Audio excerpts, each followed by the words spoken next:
Hello, my name is Robert French, and I'm the founder of RF Ministries and the pastor of Balanced Life Christian Fellowship in St. Charles, Missouri.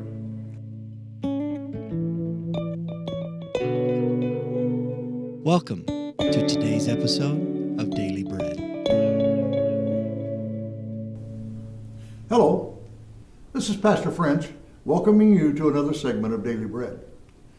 While tragic things are taking place all around us, such as the ones I've discussed in previous segments, along with the volatile political situation, the constant degradation of Christianity in America, the rejection of God and His Word in society in general, then in the midst of all of this, we have the audacity to say, God bless America. I hear this expression all the time, from the president and politicians to the man on the street.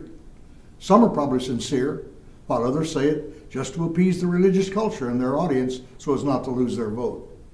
Whatever their motive, it must be something more than just an expression. I don't know if the ones using this expression are aware that there are requirements for receiving the blessing of Jehovah. In the book of Deuteronomy, chapter 28, Jehovah spoke directly as to the requirements he expected to be met to receive his blessing. Quote, "And if you faithfully obey the voice of the Lord your God, being careful to do all his commandments that I command you today, the Lord your God will set you on high above all the nations of the earth. And all these blessings shall come upon you and overtake you, if you obey the voice of the Lord your God. Blessed shall you be in the city, and blessed shall you be in the field." And it goes on to speak of other blessings. However, there is another side to the story.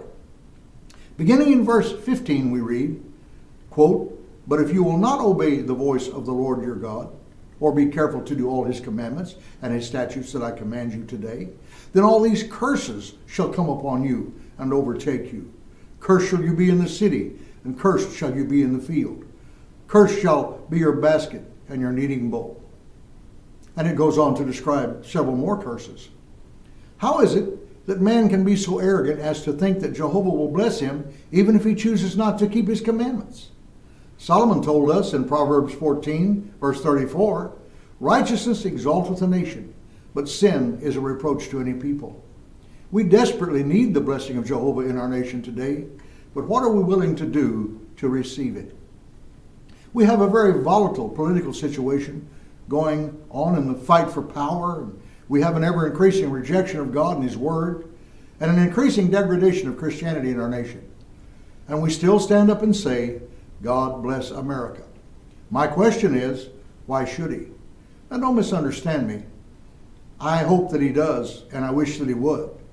But if Jehovah held Israel, His chosen people, to these standards, then why do we think He wouldn't hold us to the same standards? The only reason that Jehovah has not brought judgment on this nation, in my opinion, is this. As Abraham stood overlooking the city of Sodom just before its destruction, entreating the Lord for the city with these words found in Genesis 18:25. "Far be it from you to do such a thing, to put the righteous to death with the wicked, so that the righteous fare as the wicked. Far be it from you, shall not the judge of all the earth do what is just?" Jehovah assures him that if 50 righteous are found in the city, he would spare the city. Abraham goes on and finally gets down to 10, and the Lord assures him that even for 10 he would spare the city. But 10 could not be found.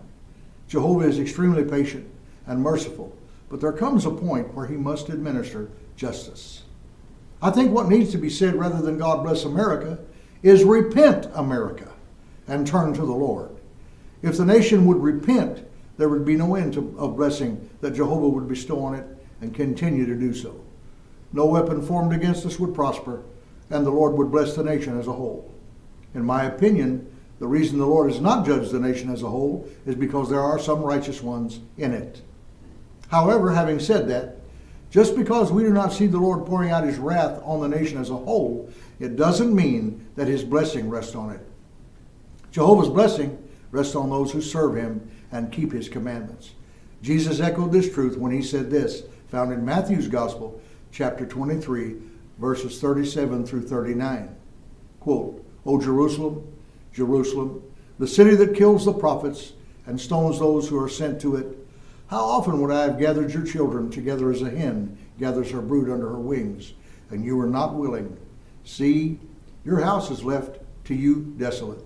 For I tell you, you will not see me again until you say, Blessed is he who comes in the name of the Lord.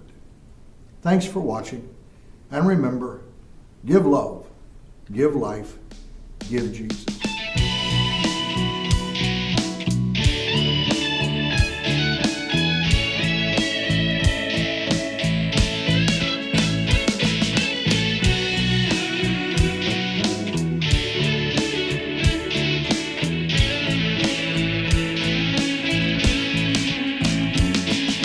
We hope you have enjoyed today's Daily Bread.